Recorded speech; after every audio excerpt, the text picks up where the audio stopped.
Yo, yo, yo, what's up, everybody? Welcome back. Today, we are doing a little bit of a one-off funsies stream about automatically injecting failure points that I can manually turn on and off into a Zig codebase. So the idea here is that I uh, um, often in Zig, you might do something that could fail, and you might want to clean up some stuff if you could fail, right? Say I have some function that does a thing. I allocate something in that function, right? And I'm going to return that thing in the happy path. In the unhappy path, what I should do is I should be like, memory leak, gotta get rid of that memory. So I should say error defer, alloc destroy x, right? Cool.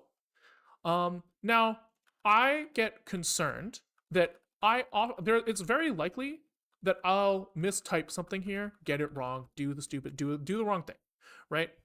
And when I run code coverage tests on my app, I see that pretty much every single error defer is always on hit, right?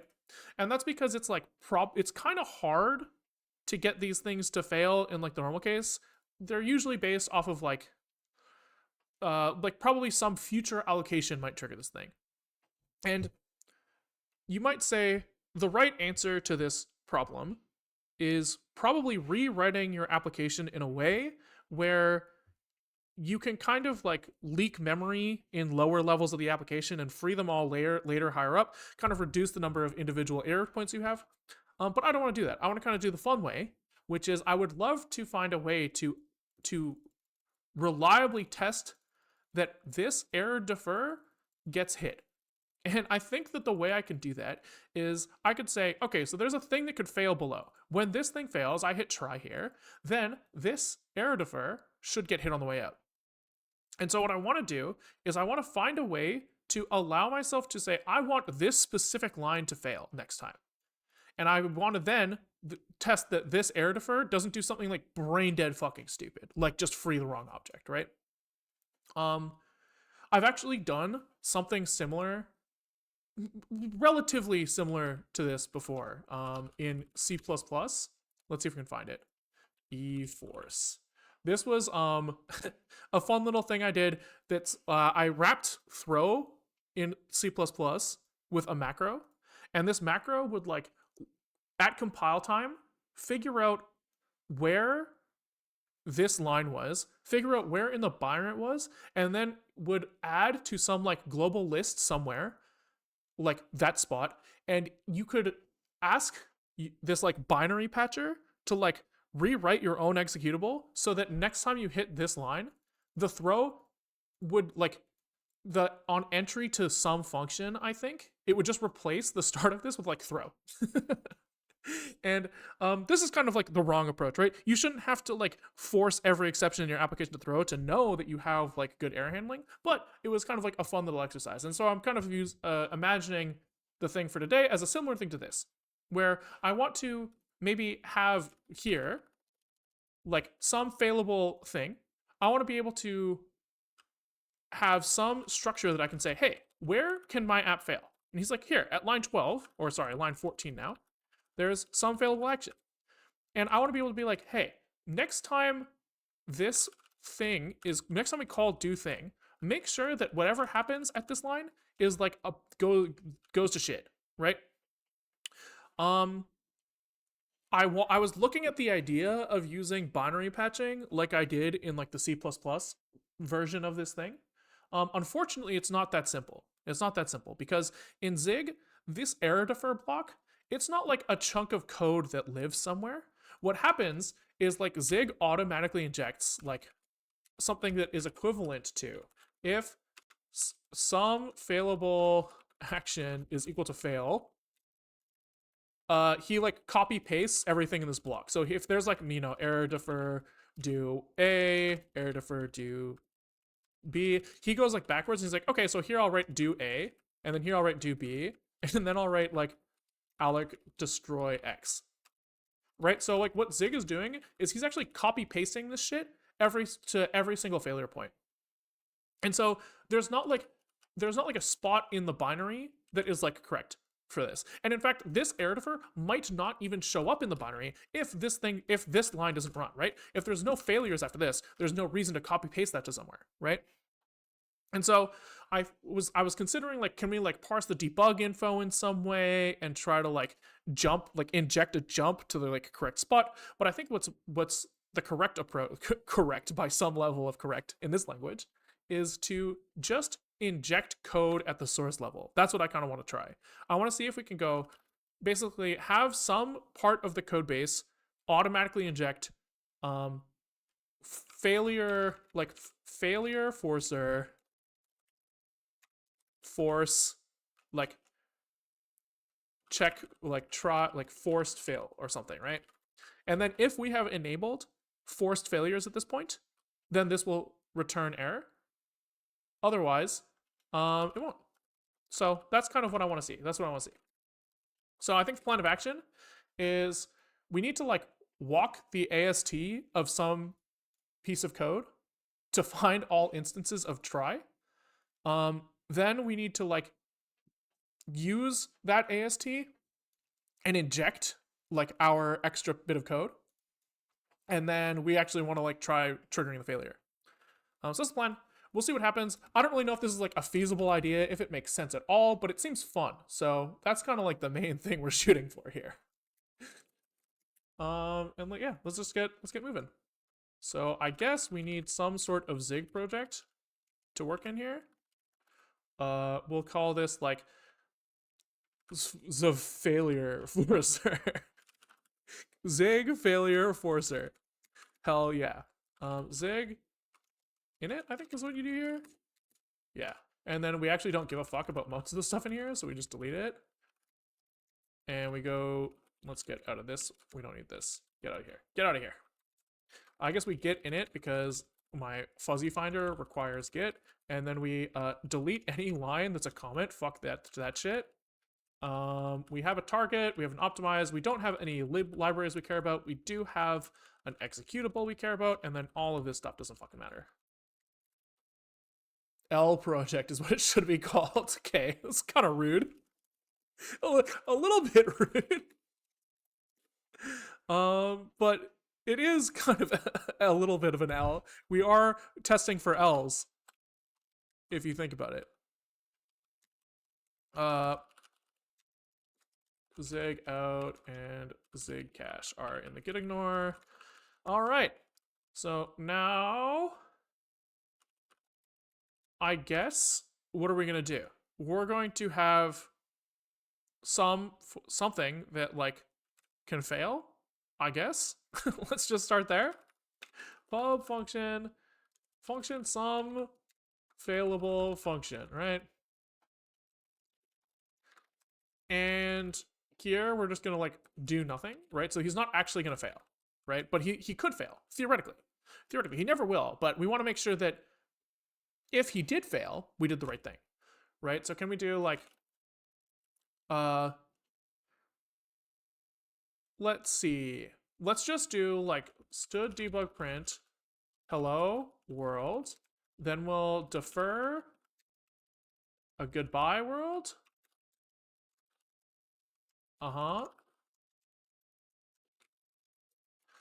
And then we will try some failable function, and we'll make an error defer here that says owie. This is our world's simplest test case, right? And what we're hoping to see is we want to find some way to make owie happen without having to modify this code at all. Or at the very least, not having to modify the code explicitly, right? We can have some program modify the code for us, but I don't want to do it by hand. So if we go zig out bin, we say hello world, goodbye world, chill. Okay, so I guess let's actually rename this guy to like test zig. And our main zig is going to be the guy who tries to parse test.zig. I think that's probably the easier way to go here.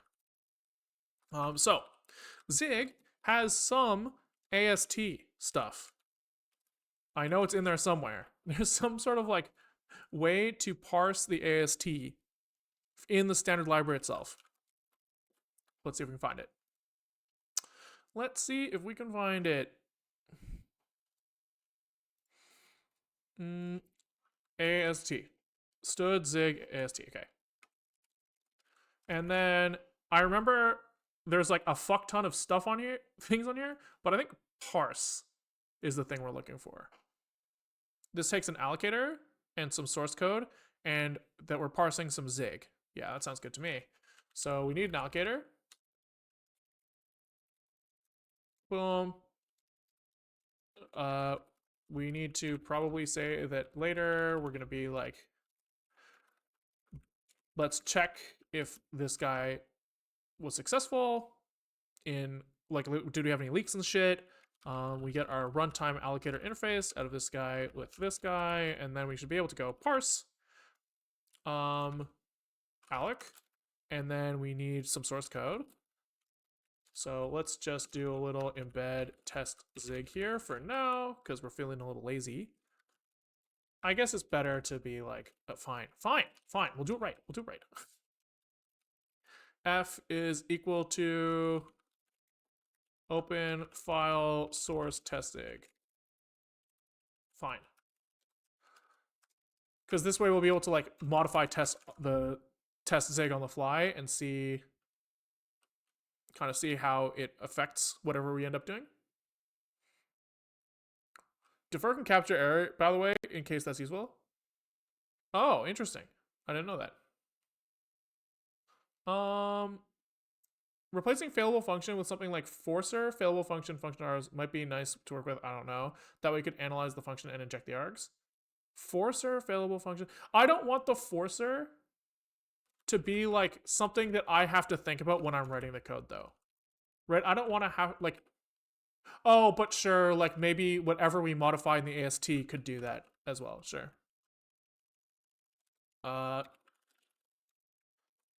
Okay. Then we need to like read this thing to somewhere. With some max size. Okay. Yeah, that seems fine.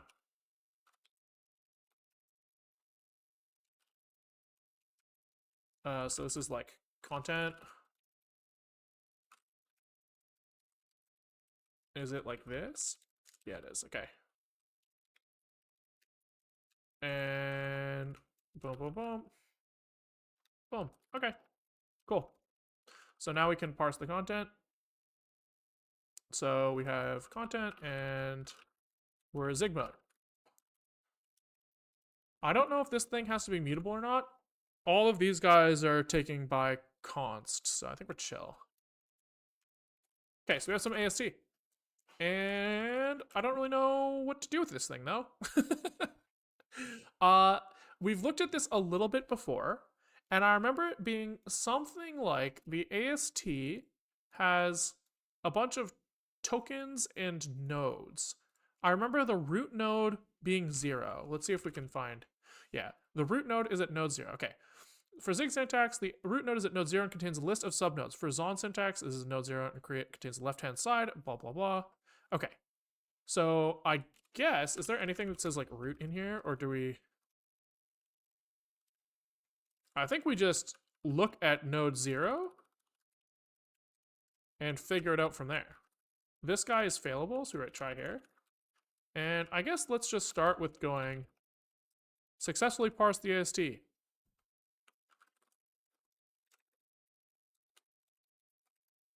Successfully parsed AST. Yay! Hurrah! Huzzah! Okay. So Zig build, he's pissed off because this guy needs to be variable because he's got allocator state to handle. This guy needs to say that I don't give a fuck about open arguments. Content is mad because this needs to be read to end alloc with like options because he wants to be null terminated. So we need to tell him that we should be null terminated. So I don't know, 4-byte alignment and 0 terminator, I think. Sure. Okay. And what's in here? Okay, zig build and this. Okay. We have some leakies for sure. So I guess we kind of want something like this. Okay. Boom. Successfully parsed AST. Let's go, baby. Let's fucking go. And now let's try to look at it.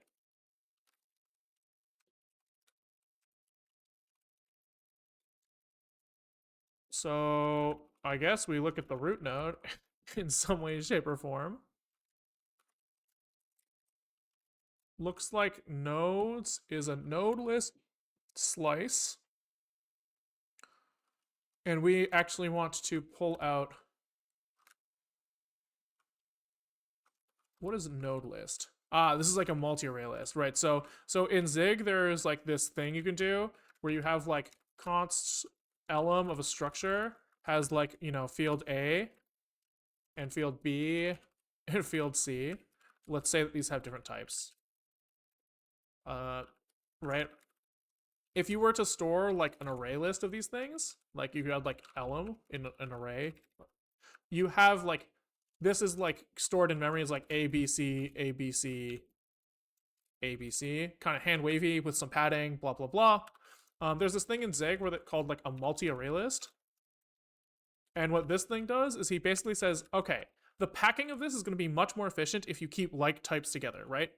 Because in this example, it's likely that this U16 gets padded out to be a U32 so that the alignment of this thing is like a power of 2 or something. I'm not 100% sure about the padding rules there. It just seems like the kind of thing that would happen. It wouldn't be a power of 2, but it, like multiple of 4, something like that. Or like, I don't know. So there's like stuff that happens, right? And maybe you, as you're like walking through this stuff, you only really care about the things in A, right? So you're iterating all these things. You're loading memory for B's and C's. You don't give a fuck about those things.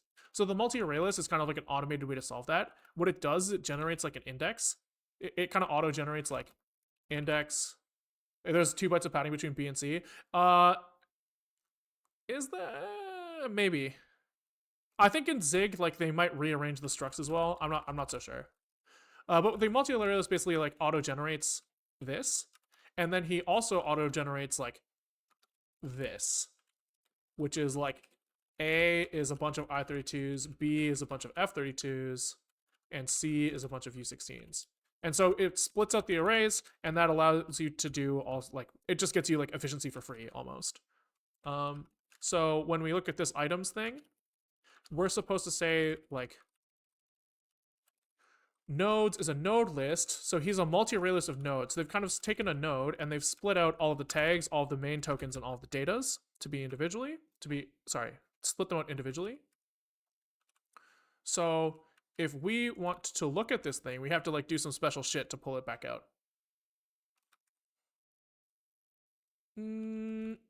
Okay. So what do we want to look at even?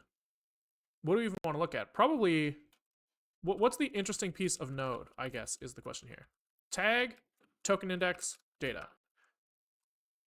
Okay, my recollection here is that these tags are like, they're like a lot of like things that this part of the tree could be. And they kind of fold a lot of like subtypes down into this root type, right? Like, so they have, you see a lot of like bool and, bool or, bool not, bool, right? Instead of having like, maybe that's a bad example, but I know that there are things where you could have like, oh, here's a better example, right? You might have like a struct initializer. You could just say struct initializer, right? And then you could have like a bunch of like sub elements of struct initializer to be like, what type of struct initializer is this? But instead they kind of say we take all of the different types of struct initializer and we put them in the root token here to save some like space, if I remember correctly. And then this data field is like the way you interpret this data is completely different depending on what tag you have. And then I also remember there's being something about like extra data. Right, extra data here, where it's like some of these types need more things than fit in the typical data. So you have extra data that you need to like interpret differently depending on what your node type is. And all of this is just so that they can like be fucking fast. That's my understanding. So if we want to look at the root node, probably the first thing we want to do is look at the tag. That's kind of my assumption here. And where were we? It was nodes slice. So slice. We can get an individual field out of this thing.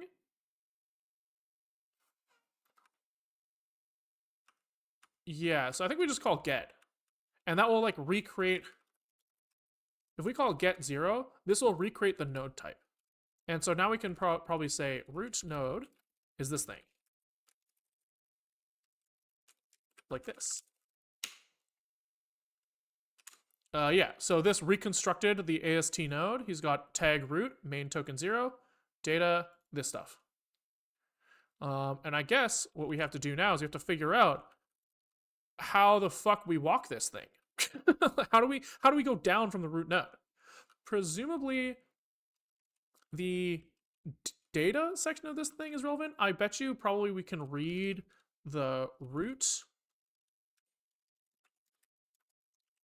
Where was that shit? Token list, node list. It was node tag, right? Presumably we can look at here. And yeah, he tells us what the data type of that we need, like how we need to interpret the data here.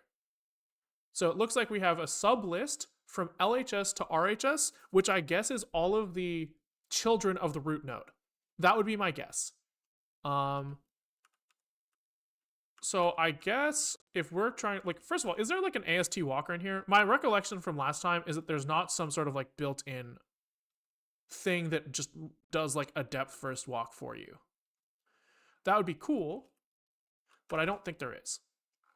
So I think the play is we have to walk it ourselves. And I think I remember from looking at like ZLS and what's the auto formatter? Zig format. I seem to remember there being some sort of like manual walking going on in there. In fact, that's yeah. I remember seeing this render thing. And this render is how they implement Zig format. I think they parse the AST and then re-render it back out. And I seem to remember that in this in here, I seem to remember them like actually manually walking the AST. Yeah, here you see them do, like, at the very least, parsing each of the tags, doing some stuff. Render member, render container decal. Yeah, so here they're doing like recursive parsing, right? So they go like, if I see this thing, go into render identifier, and then like if this stuff needs to recurse, it'll recurse. That's my memory of this whole thing. Could be a little off. So I guess we go. We must have to do something. Probably. I guess we could do it the recursive way for now. I prefer not to do it recursively usually, but I'm willing to take the hit this time. So we take in an AST and the current node, and maybe by render node, we'll just kind of call it like inspect node, I think is probably the play for now. And I think that we'll just take a node index here. And so here we'll just say inspect node. And we will look at the AST and 0 for the root node. We'll grab the node. And do something. I don't know what yet, but we'll do something. We'll call this ID. And then we can look at ID here. And we switch on the node dot tag. So we've seen root. Everything else, unreachable. Okay, so they said that you have node data LHS to node data RHS. So can we look at this? I guess we want to go for node data LHS to node data RHS. We'll call this child ID. We want to inspect node at child ID, surely, right? And maybe we set an indent level here as well, right? So that we can go like for 0 to indent level, we do like a print of a tab, right? And then we print out, maybe we do like, we print out like tag name of node tag or something. So we just say like, we got the root, and then we see what happens. Yeah, sure. Sure. Let's see what happens. Inspect node, so our initial indent level is 0. And then here we probably want to put ampersand here, probably. Expected 3 arguments found 2, true. So this is going to be indent level +1. All right. And child ID is pissed because it's the wrong type, so we int cast here. Okay, so we found root. We should probably new line after we print the root. Okay. And then we find a call, a function call, some sort of call. I don't really know what this means yet. So if we look at test.zig, it looks like maybe he's looking at this import directly. I don't know. I'm kind of surprised to see a call there, which makes me a little bit concerned. It would be nice if like we could see what source code this stuff is related to. I don't know if that's possible. Surely it is. Surely the AST must tell us somehow that it's related to some source. Tokens, yeah. So so I guess, does a node tell us which tokens it's associated with? Main token. Okay, so that's interesting. We can look at the main token. And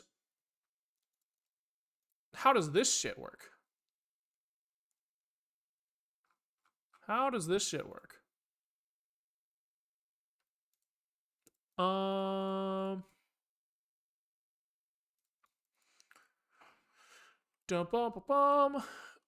So let's look at call. Main token is the open brace, open parentheses.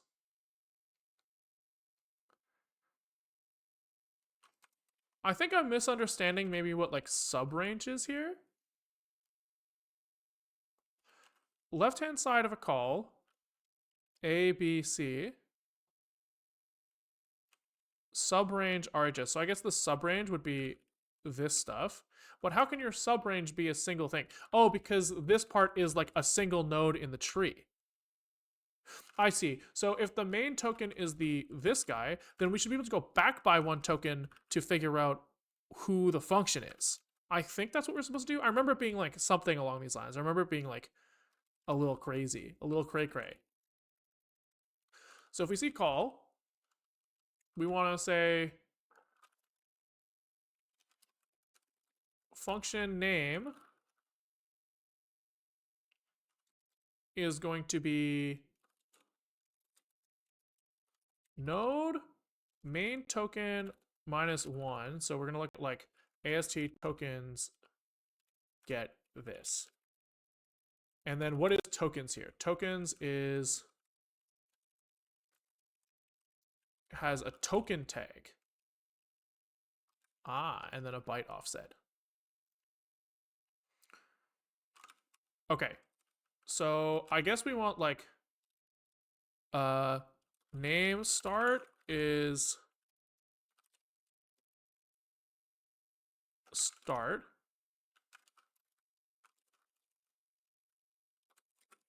Right, something like this. And then name end should be like the main token start. And then I guess we probably want like the source code in here as well. Kind of hand wavy. And then we can look at like source from name start to name end. That's kind of how I'm imagining this right now. That's how I'm imagining this now. So surely here we need to pass in the source, and then here we need to pass in the source as well.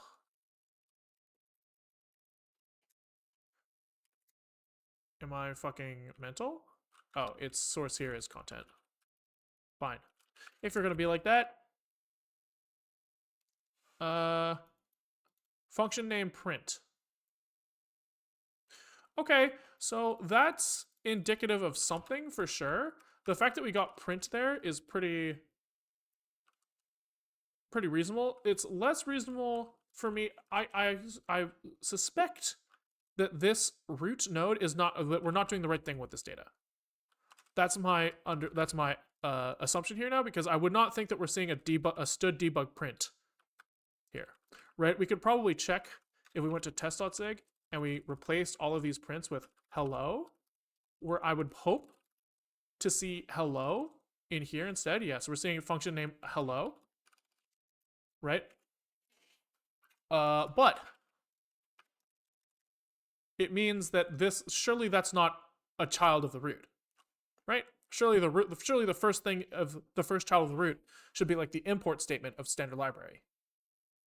So maybe we can look at the AST stuff for like inspiration here.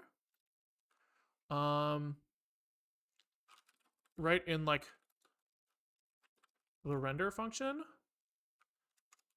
can we look for,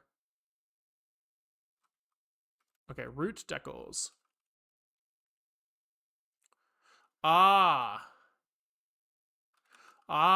We were supposed to look at extra data.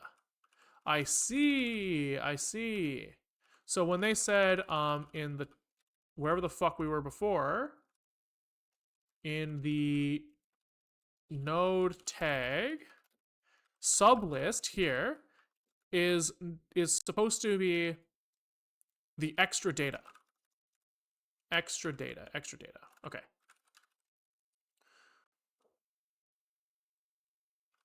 So we're supposed to be looking at extra data.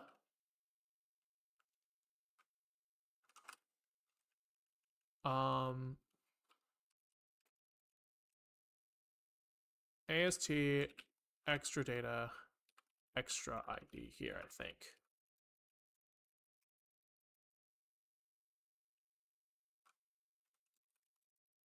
I think. So now we are seeing simple variable declaration, which makes way more sense. Would AST token slice and first token help? I guess I should just click on this. You said this is a lifesaver. I'm not really sure how, if this is just a online Zig implementation. Oh, this is a lot different than what I was expecting, huh? I was expecting something that was just like Garbo. I'm expecting you would just be like linking me like I'm sorry. I assumed incompetence when I shouldn't have. Yeah, okay. So now we're looking at simple var decal. This is what we were getting. That is pretty cool. That's pretty cool. AST token slice and first token help. Okay, let's look at those.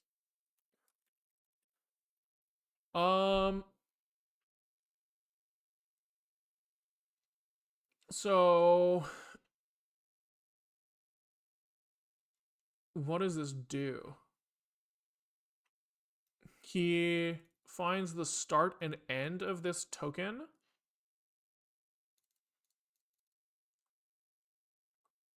Okay.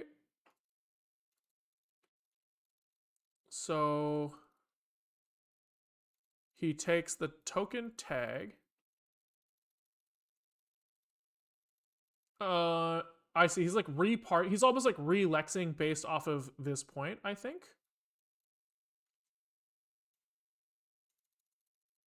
Yeah. Aha. Okay, that's kind of interesting. I would be interested to see what that does. So instead of doing whatever the fuck we did, you're saying that we might be able to be like std zig AST token slice and use the node main token here. Let's see what that does. Except we can't check that anymore because we're not at call. So what we were doing before, it was we were just directly passing extra ID here. We can see what that does.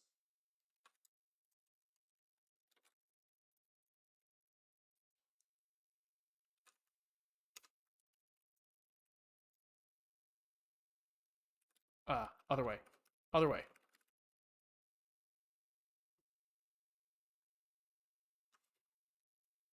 So this goes with the bracket, but you're saying I should be using first token. Ah.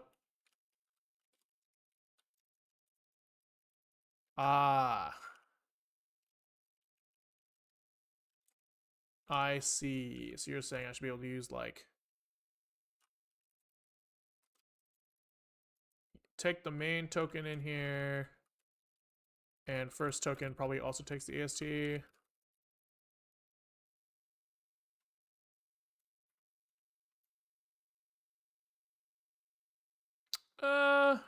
No, so I think first token.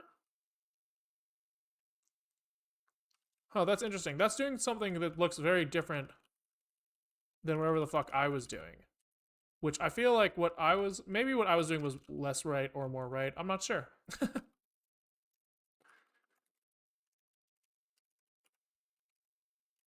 I'm not sure anymore. I'm just going to keep going down the road that I was going down because it feels right to me.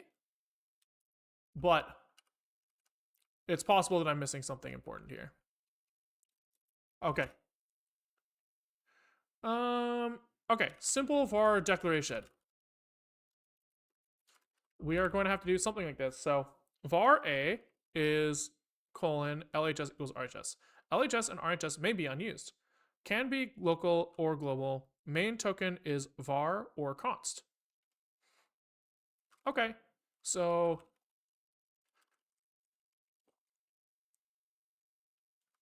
I guess here we're looking at main token and a simple var decl should be able to format var a colon LHS equals RHS. So maybe here we could still use that. It was like std zig AST. What was it? Token slice? Is that what we were talking about? So we're saying maybe here you could pass in name start here. And maybe it'll give us something sane. Or even is it just main token index is just main token? Yeah. So maybe even this works. And this is simple decl. Let's just see what this gives us. Okay, so this gives us const. This just tells us const. So if we want to see like the whole variable declaration, I don't really know how to do that. I don't know how to do that.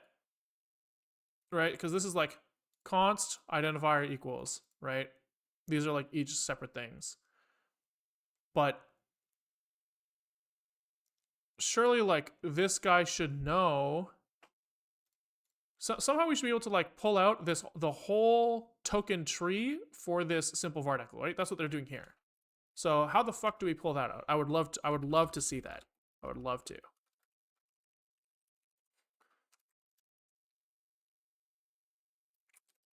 So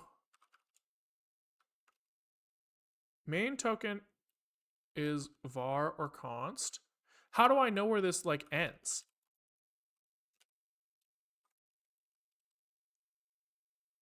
I guess we know that RHS is the end of this thing. Is like the way you would do this.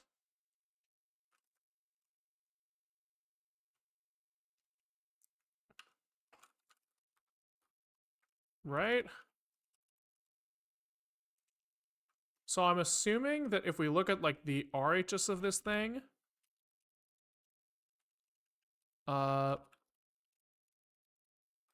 this should give us the. If you increase the size of the window with the parse visualize, the fourth column has token details. Here we go.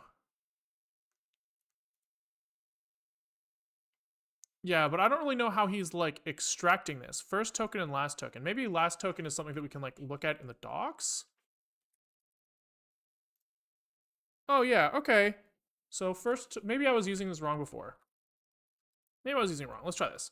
First token is stud zig AST first token. And this returns a token index from a node index. So let's make sure that we are getting those right. So we are a node. We're at ID. This is our node index, right? Pretty sure? Yeah. First token. Last token. And then we should be able, this returns a token ID. So what does token slice do?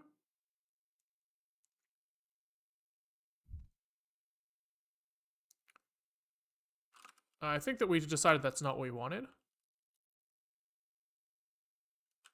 I think first token is a method of AST. Oh yeah, that makes way more sense, huh? Yeah, that does make way more sense. Okay, so we take the first token, we take the last token, and then I guess we look at like the content from, I guess this is like AST. We want to like extract the tokens. Oh, tokens to span. That sounds kind of nice. That sounds kind of cool. Start, token index, end, main. What does this do?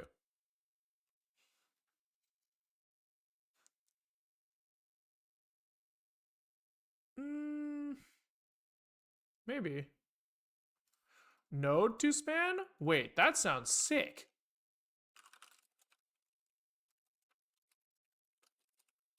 Let's just do that.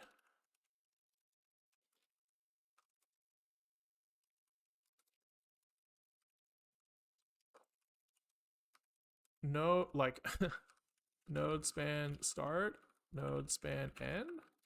Maybe that's what we want.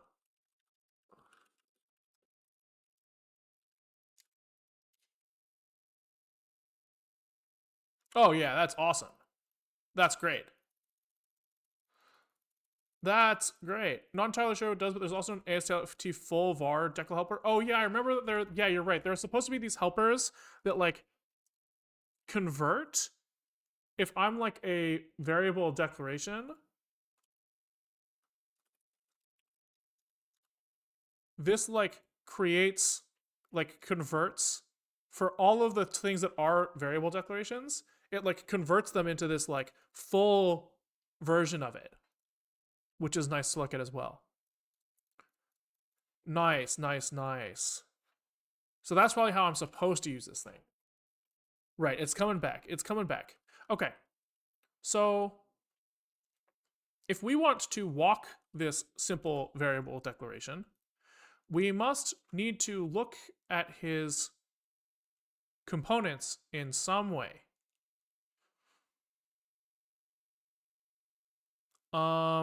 Right, we need to, if we're looking for tries, the whole point of this is to look for instances of the word try. We probably only care about the right-hand side of this declaration. The right-hand side of this declaration could be something like complex that has a try in it. But probably the left-hand side I doubt matters here. What is the like full var decal of this thing?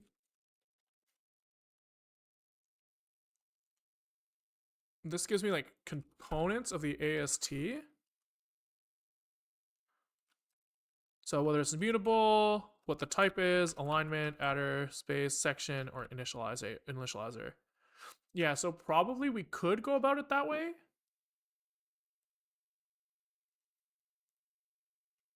Which would probably make a lot of this easier. And probably then if we start using these guys, like since these guys return null, I wonder if you could just like check if this like works, right? You could just say like, if this is a full var decal, you know, then I do like some stuff. Else, if it's a, you know, like full root or something, not that like, you know what I mean? You could probably do something like that. Um, but I guess we'll just keep going. We'll just keep going on this way. Okay, so let's say that we only recurse into the right side. That seems reasonable, which means that we go inspect node. We just take the node data RHS from this thing and we increase the indent level. Yeah, but before we do that, maybe we print this again or something. I guess we could kind of do, where was our like logging shit that we had a second ago? AST node disband. So let's kind of just print this here every time.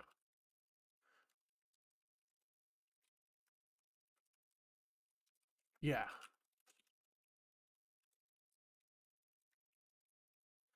So we unconditionally print like, oh, we don't want to print the whole fucking file actually. I don't want to do that. I lied. I lied.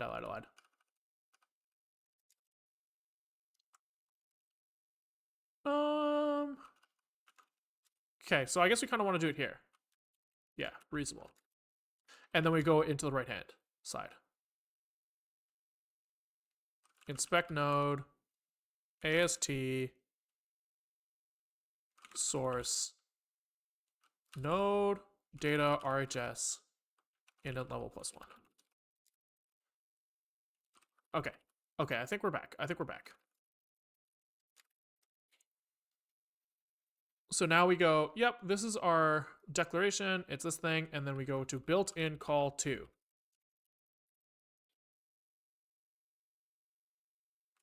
And then we can probably assume that built-in call to is not something that can error. So I think we can ignore that, right? So the built-in call to, I assume, is like something of the form, you know, this, right? Because that's what is on the right-hand side of this thing.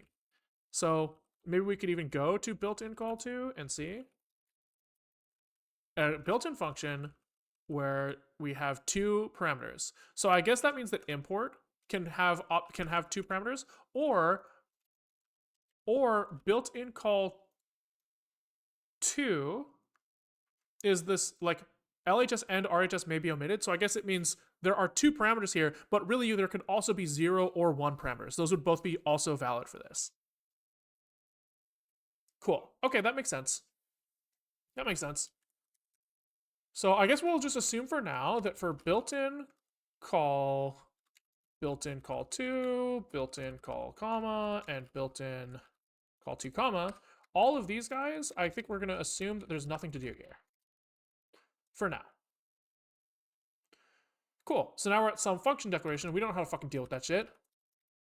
But we'll figure it out. So this function declaration is probably main, right? That would be my guess. So LHS is the function prototype. RHS is the function body block. Okay.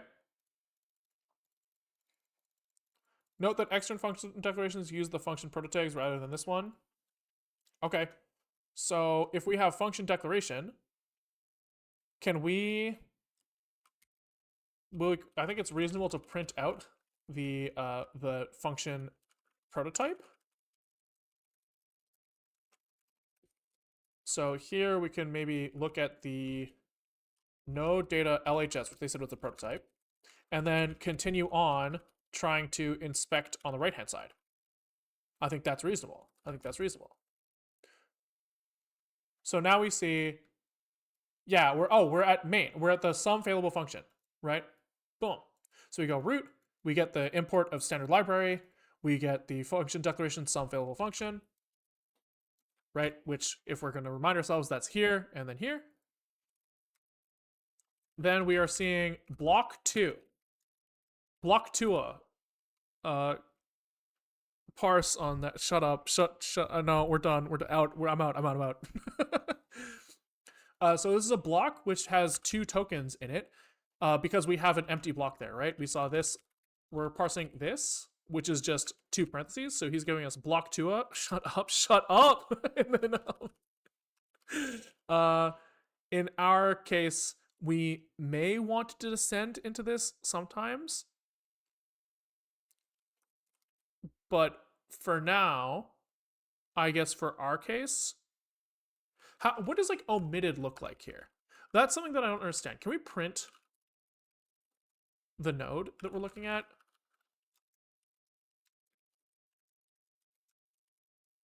I want to know what's in like LHS and RHS here. Because if it's like zeros or something to flag invalid, then we can just assert that those are zeros for now. And it is. So I think what happens here is that 0 is the root node. And because 0 is the root node, it is known by everyone that 0 is also invalid, right? Because the root can't be a child of anyone, so they just double use it. Okay, that's cool. That's cool. Works for me. We're making a lot of assumptions, by the way, but that's fine. So let's just assert that node data LHS equals 0 and RHS equals 0. And we're just going to say, haven't seen non-empty 2-element block yet. Smile. Smile. All right. So now we're at our function declaration of main. Huge win for us. And we're at a block semicolon. So that's a lot like block 2 probably. But same as block, but there's known to be a semicolon before the right brace. Ah, I see. I would be interested to see if there's some sort of like full block thing that we can look at so that we don't have to like hard code, you know, all of these guys. Block, no, fuck. Well, would have been cool. Or I wonder if we can look at like, we're below function declaration, right? Decal, container decal, root decals, yeah, function. Okay, so that's really cool. But there is like full function prototype might be useful. So this guy does know how to parse all of these different types of function prototypes, which might be useful to us. Oh no, because the prototype actually isn't the interesting part, right? It's the, hold on. Let me look. We see function declaration and we take the right hand side. Yes, it is. Okay, so where is the like implementation of this thing? There's the prototype, function node, return type, params, align, address space, section, call convention. Yeah, so that none of this is like, none of this is the like content of the function, which is interesting. Yeah, so this function prototype is only the prototype itself, not the declaration. Interesting. So I guess that's reasonable, I guess. Full function. Is that the only? Yeah, okay, so I guess we'll just do it this way. We'll do it this way. Fuck it. I guess we could also look for usages of block 2 in here and see if it looks like there's any in some sort of like full something, but it doesn't look like there is. Unless full something is like implemented somewhere else, but it doesn't look like it is. It looks like this is implemented in line, so yeah, fuck it. Okay, how do these guys use it though? It looks like when they see blocks, they have like a lot of like common behavior here, but I don't know, whatever. So we're seeing block semicolon. I think for now we'll just we can try to like merge this stuff later as we see it. It looks like based off this, we know that block and block semicolon are going to be the same. Like the only difference is how the formatter would want to format this shit, but we don't give a fuck about that at all. Okay, so sublist RHS, LHS, RHS. So when we saw sublist before, we know that that means to look at AST extra data, right? From from node data LHS to node data RHS, right?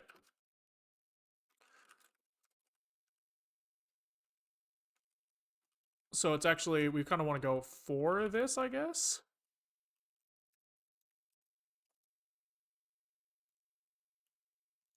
I guess you could do it the way I was doing it there. For this, we have a node ID, and then we inspect node one level down. Okay. Source node ID. We should call this child ID. And indent level +1. Okay. Cool. Okay, so now we have call, defer. Oh, function name print. Oh, sick. So we made it to this call thing again. We made it back to that print. We made it back.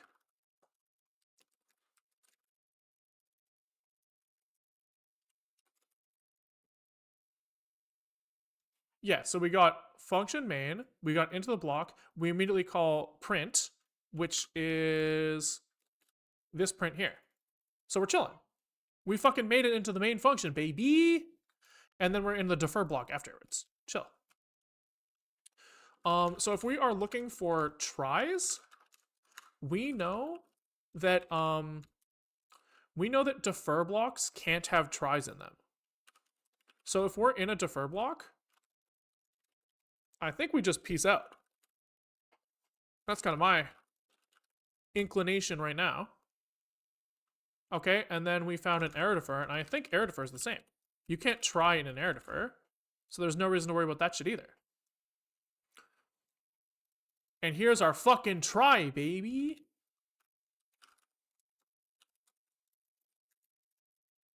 Stood debug print ding ding ding. We found one, baby. Ding ding ding ding ding ding ding. Woo, you know? Shut up. Let's go. And it looks like that's probably the end of the function. Yeah, since that's the end of the function, there's like nothing else to do. So that's kind of cool. We found our first try. So find, we'll say find a try. We have spent, I guess, 55 minutes walking the AST, 50 minutes more like, and we finally found this try. Okay, so the next thing to do is to try to inject something here. Is the AST like modifiable? If the AST is modifiable, we should be able to like just insert a child before this guy, right? And then re-render it out. But it seems like that's probably not the case. It seems like that, like just based off the way that the data is formatted, right? Like this extra data slice here, in order for us to like inject that thing above, we would have to go into this block and put in like in between extra data, LHS and RHS. We would have to like extend RHS by 1, which means that like everything in the whole AST would have to shift over by 1. I don't think it works. So probably what we have to do is we have to flag that we want to insert something to the source there, and then create a new AST from that and render that out. Yeah. So let's call this, instead of inspect node, can we call it like find tries? Okay. And what we'll do here is, I guess, we will insert into a list of positions, ideally a sorted list or a list that we sort at the end, where the tries are. Then we can walk from the end of the file backwards, injecting extra code into the tries or above each try, right? So I'm kind of imagining like you've got like, you know, source code, try, source code, source code, source code, try.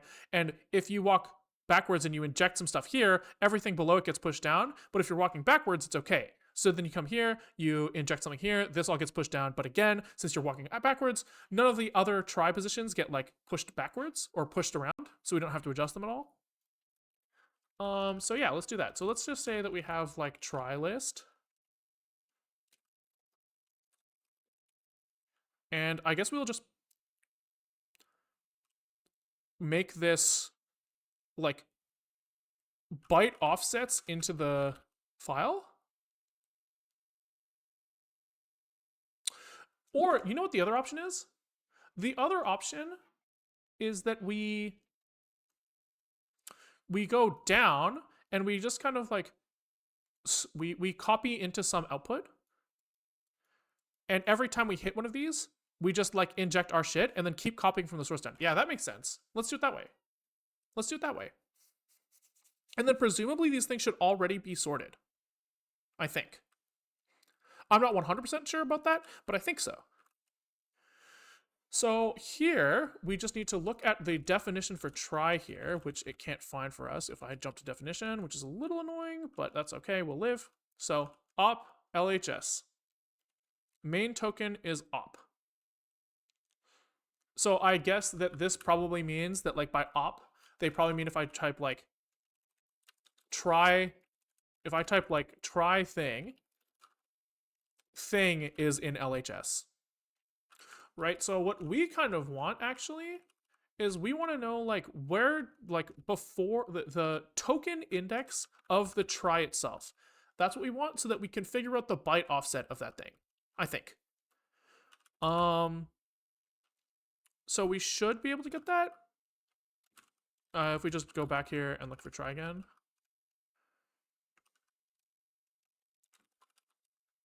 Main token is op. Okay, so we can assume that if we go backwards by one token, we find try.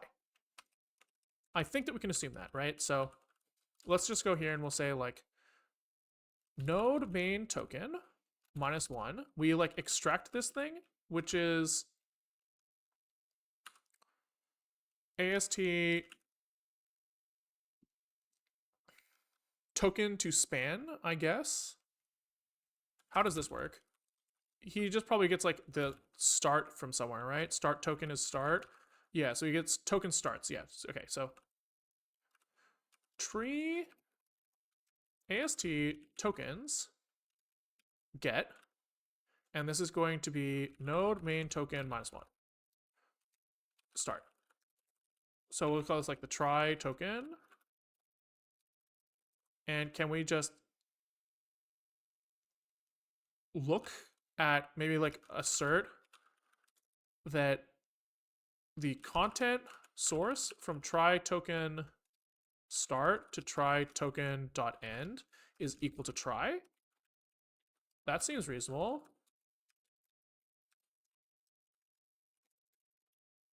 So let's just make sure that that doesn't like yell at us in any way. All of these guys, we need to make sure to pass along the output.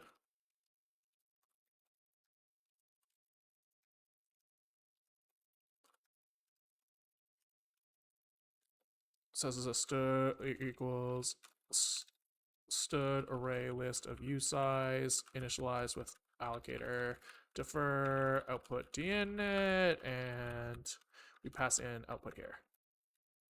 All right. No end. Well, fuck you too. What's in this thing then?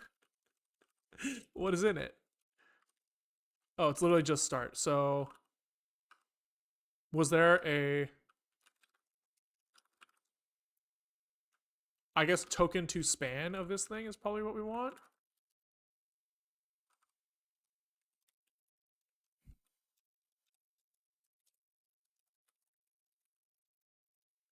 And then it's like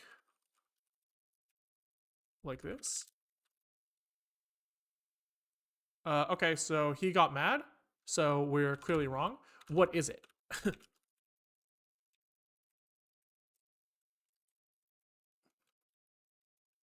What is it? If not what I wanted.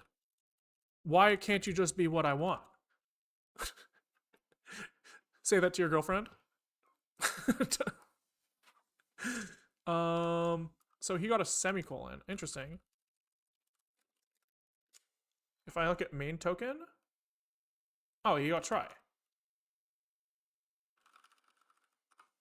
Am I high? Didn't it say the main token was the right hand side?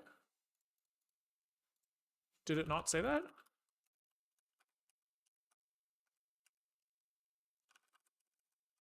I could use a search, or I could just scroll around like a fucking idiot. Let's. Main token is op. Oh,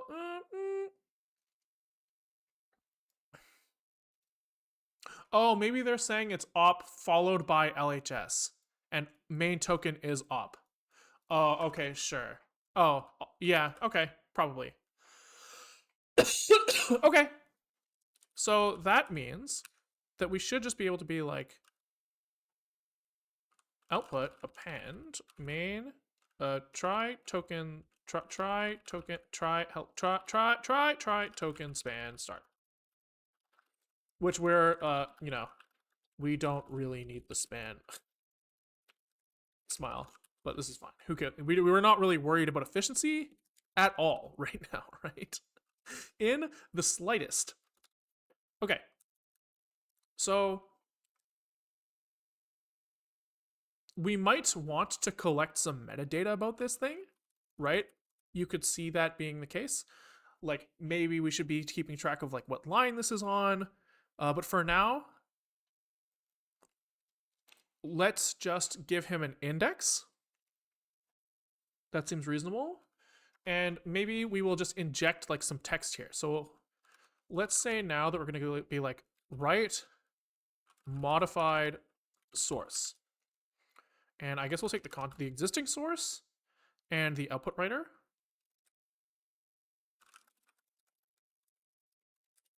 So, output sig or something. This should be a create file because we are modifying it. We need to close this thing later. And can we call like F writer here? Yeah, we can. Let's fucking go, baby. Okay, so I guess we're kind of here. Probably like arguably a little bit before here even. Okay. So what are we gonna do? I don't know. Surely this needs to fail, by the way. If this guy is appending stuff with an allocator, those guys don't like that you might run out of room. It's like a very real thing that can happen. And then surely we need like the output here. Okay. And surely we should rename output to like try list or something. Okay. So here we are going to take in the content, I guess. We are going to take in the try list. So I guess we pass in items here because we don't need the dynamic array anymore. We just need like a list of shit. We're not even going to modify it. We don't give a fuck. And writer. Okay. So I guess we just go from like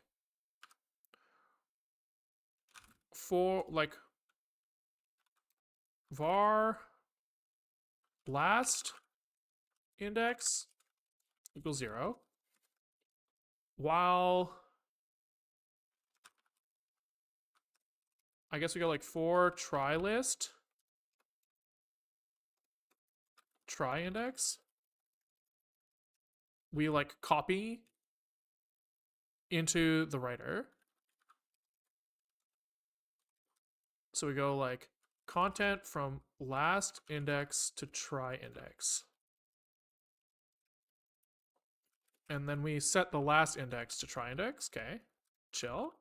Right? And then we just kind of like, for now, let's just, before we do that, go like hobble, like Humpty Dumpty, I don't know. I don't sat on a wall. I don't have anything clever to say here.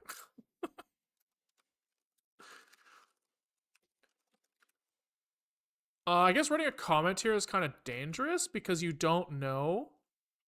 Oh, no, I guess it's fine. If you're putting a new line after, you know that this is completely unused. Okay, cool. That seems fine. Yeah. Okay.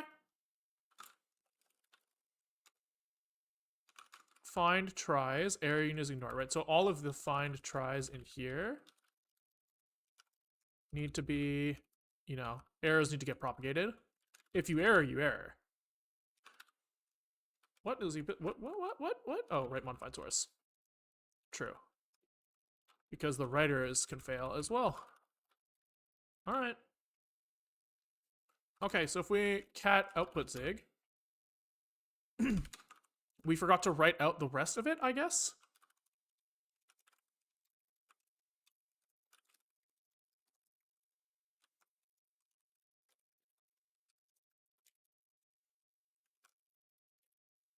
Okay.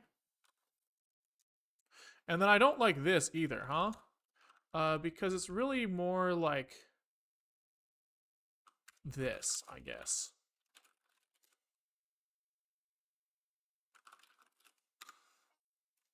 That's not bad. That's not bad. So now all we have to do is maybe we want to like format that shit after, you know, maybe. So maybe we want to go like, maybe we want to write this to like out some array list here.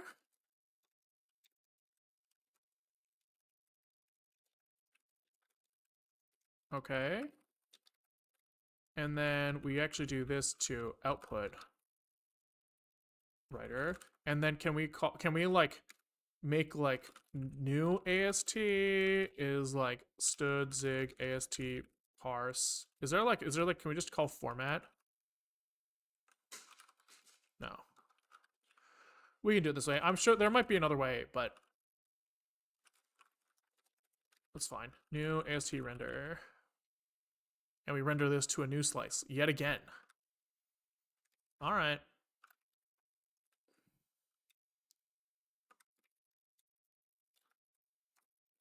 New formatted. And then we put the new formatted in here. Okay. So now this shit should come out like a little bit clearer, a little bit cleaner. He's pissed because this shit's not null terminated. That's fucking annoying. Can we go like output append 0? And then can we do like a pointer cast here? And then just hope for the fucking best? I think that's fine. I'm pretty sure it's allowed. We'll see though. Index out of bounds.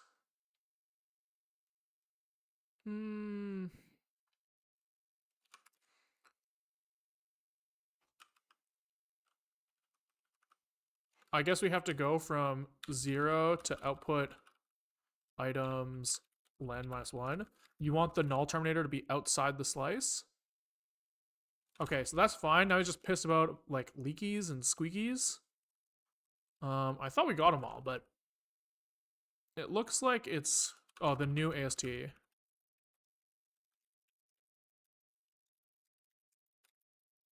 Leakies and squeakies, baby. All right. That's much better. So now this guy's like formatted correctly. That's kind of hype. Okay, cool. So I guess this was kind of like inject anything. And now we're going to try to figure out what like a forced failure looks like. So maybe we just look at output.zig now and we start trying to figure out what's like the ideal world here. What's the ideal world? I guess we probably want some sort of like global variable here that lives somewhere like accessible to everybody. I think that probably makes sense, right? So we probably have like failure forcer here. And we probably just like slap this shit at the top of the file. Probably. This goes like here. And maybe we have to be a little bit clever here to avoid name collision. We might have to pick some sort of like unique name, but we can probably do something like, even if we do this, the chance of collision seems very, very low. So we can probably get away with that, right? Then we do like failure forcer here. And we'll just kind of start with indices for now. I think that's probably reasonable. Okay. So let's put this guy in here for now. We'll pretend that like he's part of our actual project, right? It means that we need like a failure forcer module. It's the only way for this to work. And so if we, what do we have? We have pub function force.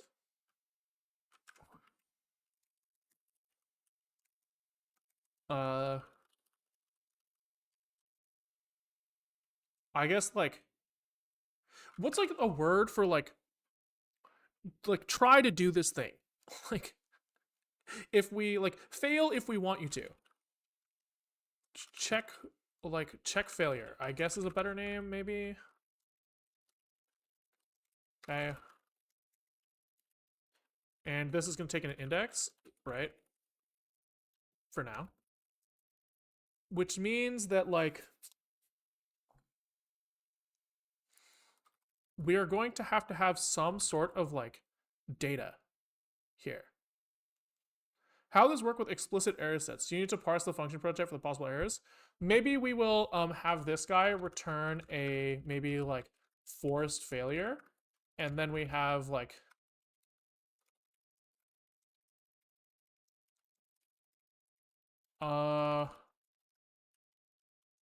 forced or something. And then maybe we can use this there, or maybe, yeah, maybe we parse the failure type, and maybe what happens here is this guy, maybe we pass the error type here, right?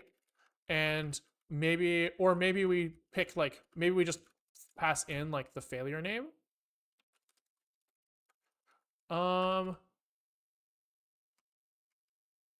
Yeah, if I wonder if you could do something like this, and then like maybe you have some registry here.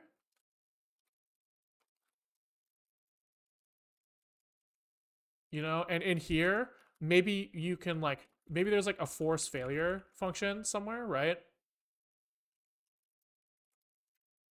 And you pass in like the error value, right? And maybe like this thing can get cast into whatever the error is. That doesn't seem like too crazy. But for now, we'll just not worry about this. Could get the error set from the type if you're passed in failure function any type.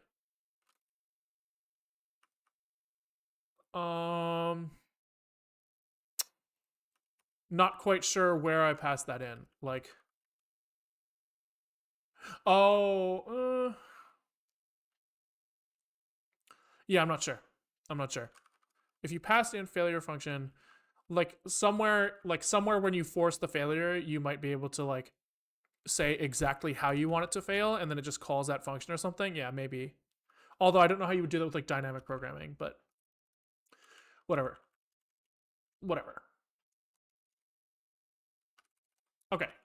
So for now, we'll just say that we force a failure, and we'll say return if like check failure is some failable function. Oh, sure. But then you have the same problem where you need to find out what the failable function is. I just mean if a function only returns error out of memory, we can only inject error out of memory, not an arbitrary error, right? Yeah, but I'm saying that like, since like, it would be easier, it would be nice if like the user could choose which failure to inject, is what I was thinking, right? So here we can say like error ID here, and then this just throws that error ID. there's probably some sort of like finagling you have to do to get that right. But for now, I'm just not going to worry about it. So here, I guess we just have like, um,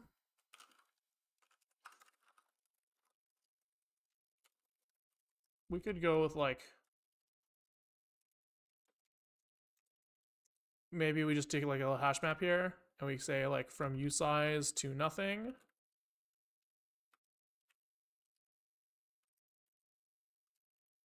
Um, and then maybe we have like init here, it takes an allocator.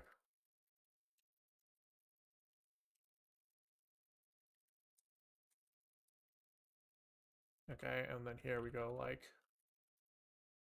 you know, registry dot init with alloc. Okay. Actually, this can't even fail, huh?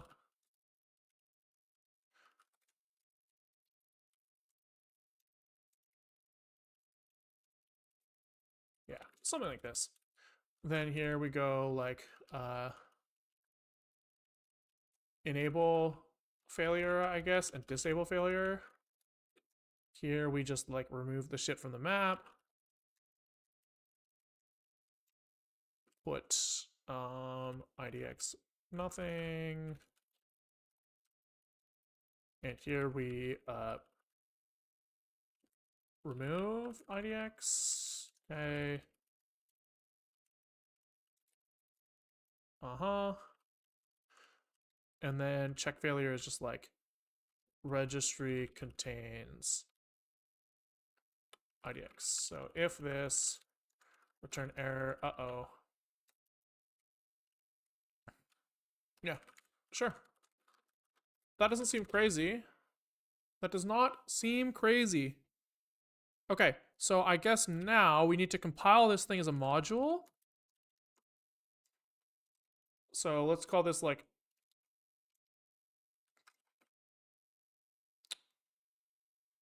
we're missing something about like, I don't really want this to be my main, I guess.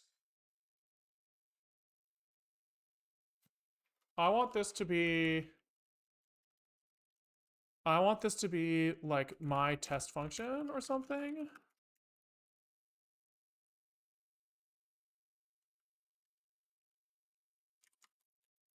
And then maybe here, like somewhere else, like output tester, like output test or something. Here we are going to both import the failure forcer as well as my test function, right? So we're going to be like const output is equal to import output dot zig, and then here we're going to be like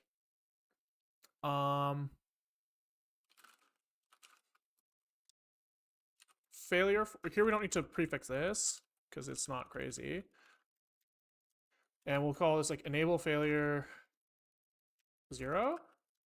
I guess here we go like we import the standard library so we can print some stuff. We run the function once, right? We call like my test function. We say std debug print hello world. So we'll say call 1, call 2. And we'll call it twice. And the second time we expect it to fail. So we're expecting to see call 1, hello world, call 2, hello world, uh-oh, or something like that. That's what we're kind of hoping to see here. So output test is executable, you know, with this stuff. This is output test here.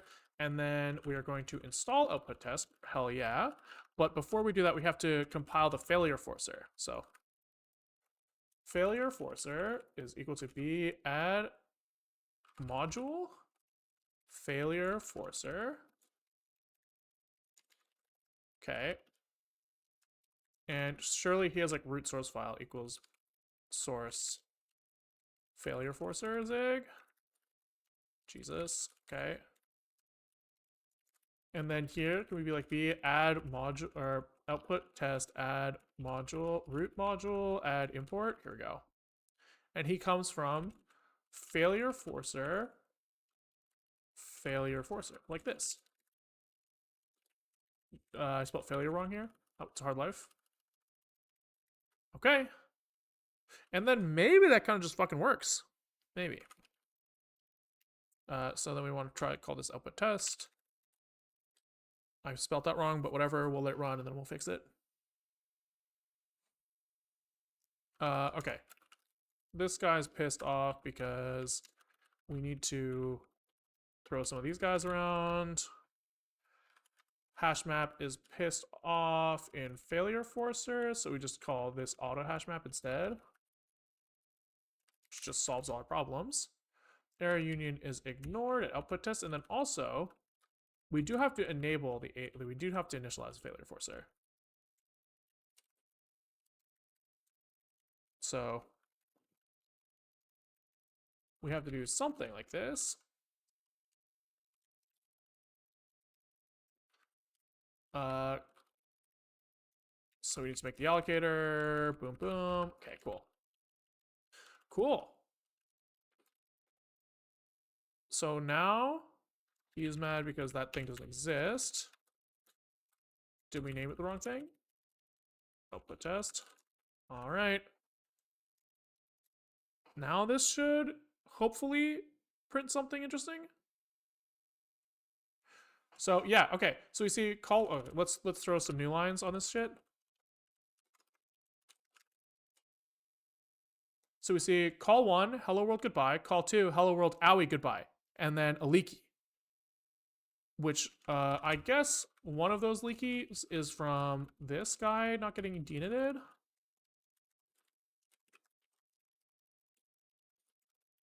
So that kind of solves probably some of it.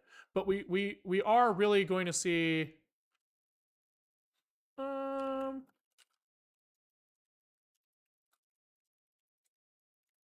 oh wait, we don't have any allocations in our test. Okay, cool. Cool. So that's working, except that we have to stitch it all together now. We actually have to inject the right shit here. So what we have to do here is, I guess the first thing we do, just like literally the first thing we write in out of everything, is going to be failure forcer is equal to import failure forcer. That's what we said this is going to do. Then every time we write, we call failure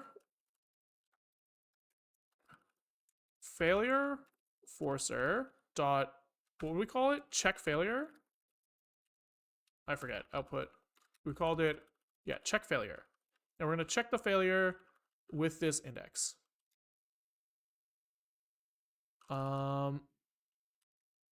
So like this, and this thing has to be tried, and then we need a semicolon and a new line. Okay.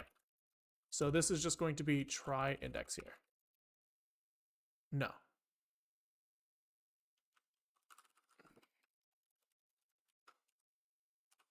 It's going to be I.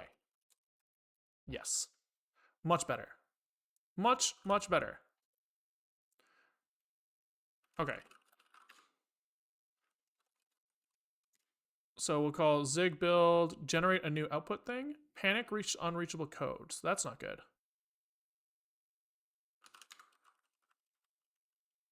Probably this guy needs a semicolon.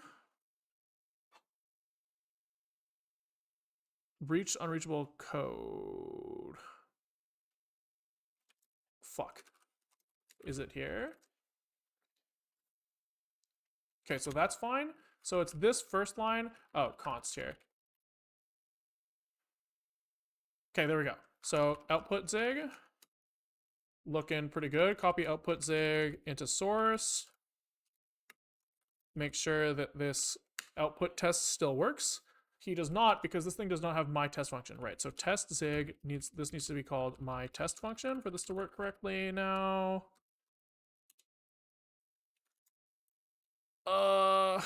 Then we I guess we run this again, and then we run this cp output zig source output zig. Okay. And it still works. We still see owie right here, which is a really good sign. That is huge for us. So fucking big right now. Okay, so now what would be nice is if we could like hook this up to the build system, right? So we want to like kind of automatically replace this thing. So we kind of did this at some point too. So the next step is, oh Jesus Christ, 01 30 50. Next step is hook into build system.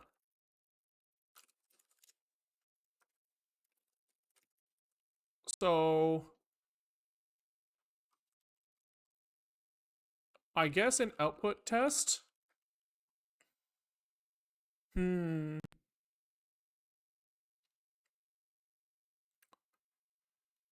How do we do this? So I guess our output test is going to kind of work on test zig. I think that makes sense. And I think what we'll do is we will copy our runner. We will copy output zig somewhere. And copy our test.zig into an adjacent spot. I think that makes sense. So we can be like, there's like a write files thing.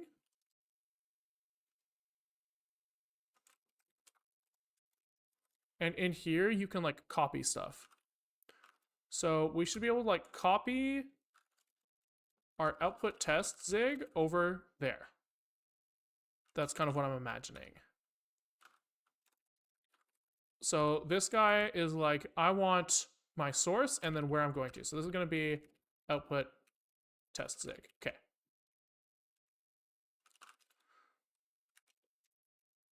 Output test source, which means that this is now output test source. And so when we compile this now, he's probably going to be pissed because he's like, what the fuck? I can't find test.zig. That's what I assume is going to happen, right? He can't find test.zig because there is no test.zig in this like temporary folder that we made.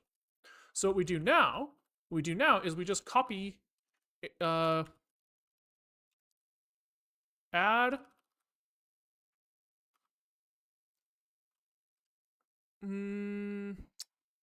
we need some way to like write this file. So I think it's like b add run artifact. We're gonna run our executable that generates this new shit, our like patch file, right? So that's this executable here. And this guy is going to have to write out something. We have to like add some arguments to him, presumably.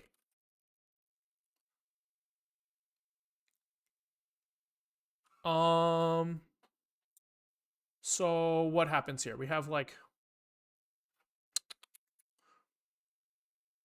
run fail, like make failable tests, I guess is what we'll call this.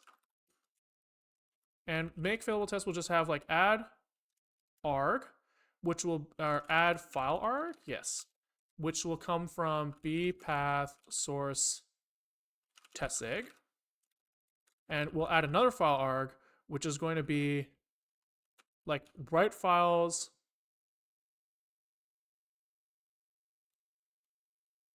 add.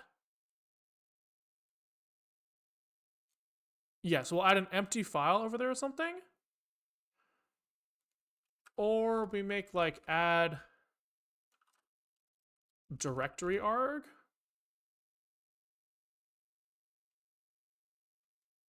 Maybe, and it will like write into that directory with the right name. That's probably the play. So we add the directory argument of generated get directory like this. Yeah. Okay. And then we say that like our output test depends on us running make failable test. So then we'll have like the test file that we generated in the folder next to the thing we copied. Then we can do all the stuff. Should be fine. So now all I have to do is make sure that our main zig here will write to the correct spot. So we need to look at the arguments.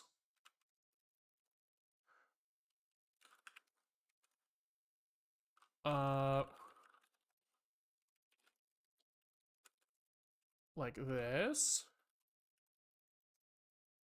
And this is the first argument. We probably want like stood fs path base name of args1 is going to be the like file like output name. Okay. We're going to say that the output directory, the output file is going to be like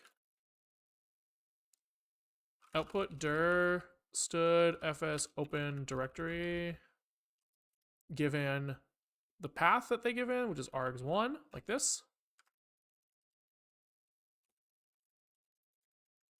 And then we're going to do output dir open file, create file, given output name.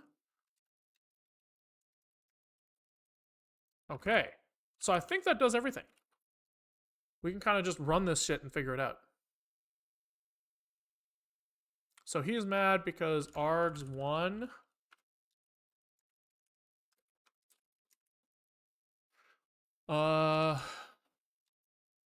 we need a couple tries sprinkled around here. Okay. Now this is mad because that thing is not a directory. That sucks. Oh, because the output dir is args2. Never mind. He's got a good point. Okay, so that compiled, which is a really, really good sign. Really good sign. So if we look in the zig cache now, we should see test.zig here with the failable failure forcer, which is really good. So if we now like literally like nuke the cache so that we know that there's nothing there, we go to source and we delete anything. We delete output zig and we delete output zig here. There is now no source code here that has the failure forcer anywhere. Like other than an output test, which is like enabling the failure. But there's no like checks for failures from the failure forcer. If we run zig build again,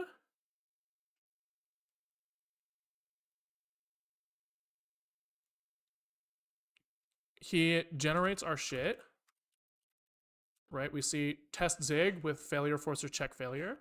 And if we run zig out bin output test, we do see that force failure. That is so fucking hype, man. That's so cool. That's so cool. That's so sick, actually. Yeah, that's pretty sick. And you can see that like the test file that he's working with is the test file from the zig cache, which is not the test file that we wrote. But that's pretty fucking sick. There's a lot of like things that we're not doing here, right? So if we would need to like probably walk the whole source tree and apply this to everything in there, which means that we would have to like make sure that every file gets unique IDs. We probably want to add stuff. We would want to add stuff with like, maybe we want to add in here like some metadata about the thing, right? So some way to like list the failure points and get metadata about them from like the output tester and stuff. But this proves that like the concept could work. It's not that crazy. It's not that crazy. Find tries, inject failures. It would be kind of fun to like just like for funsies. Let's say that some failable function calls some other failable function. And like maybe yet another failable function, right? let's implement these.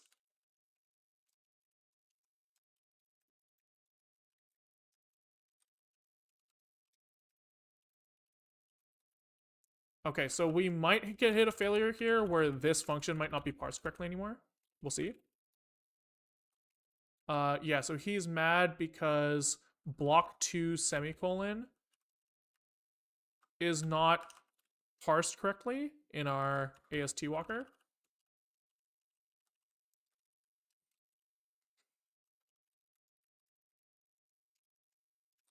So we just have to implement this right now. So this is the same as block 2. But this will probably also fall over, I bet, because the assertions will fail, hopefully. Yeah, so here we're saying LHS is not equal to 0. So now we have to say, like, we have to actually parse this thing. So because we actually happen to make a function that has 2 lines in it, LHS and RHS must be just the nodes in here. So we probably do like find tries on LHS and RHS is probably the call here. And we just say like if node data, I guess we have to be careful about recursing here. So if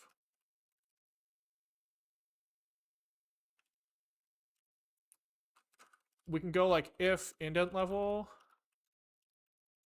is not equal to 0 and ID is equal to 0, return. That's our like bailout for now. Okay, so now can we look and see, like, it'd be interesting to see where this is coming from. Yeah, so now in some failable function, we've injected a failure before one of his callees. It would be cool if we could somehow get this backtrace to like go to the right spot, but this isn't crazy. This isn't crazy. So if we look now at like the thing that was generated, we should have a test.zig that has 3 failure points and they're all checked. That's so sick. That's so cool. Yeah, I think we call it there. I think that's a success. That's a success. I think like it really makes it seem less scary to do some form of like linting as well, right? Like the ability for us to just like kind of walk the AST is like it's super doable. It's super doable. And like we've proven that we can like extract useful data about it for ourselves and inject stuff. So while I do not think that I will ever actually use this, I think it was like a fun little exploration. And I'm pretty happy with it. So thanks for watching, guys. If you like what you saw, we stream most days around 12:30 Pacific time to 4 o'clock Pacific time. It is 3:50 Pacific time now. So if you're watching live, anywhere between 3 and a bit hours ago to now is when you should expect to see us live. If you're watching live and you're like, this is fun, I want to see more, but I can't catch you live most days because it's a weekend today or something, there's a YouTube link in the Twitch description. Projects are organized into playlists. This will probably end up under Mizik. There is also a GitHub link in the Twitch description. Where code for this might end up. Not sure. I would have to actually like do some work there. Alta 4, thank you for the raid. We were just ending, so we'll give someone a double raid. Stick around, guys, for the double raid.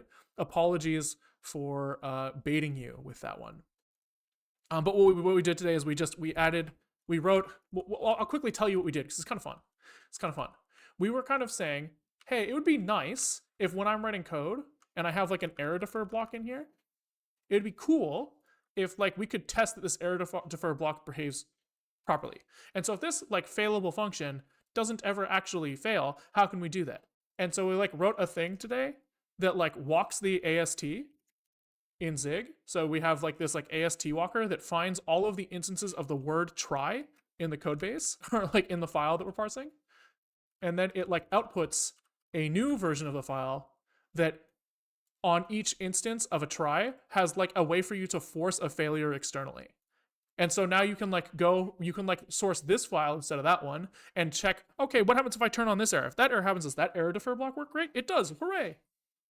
But yeah, we are just wrapping up. So apologies, but we will pass you guys along to someone else. YouTube. Peace out.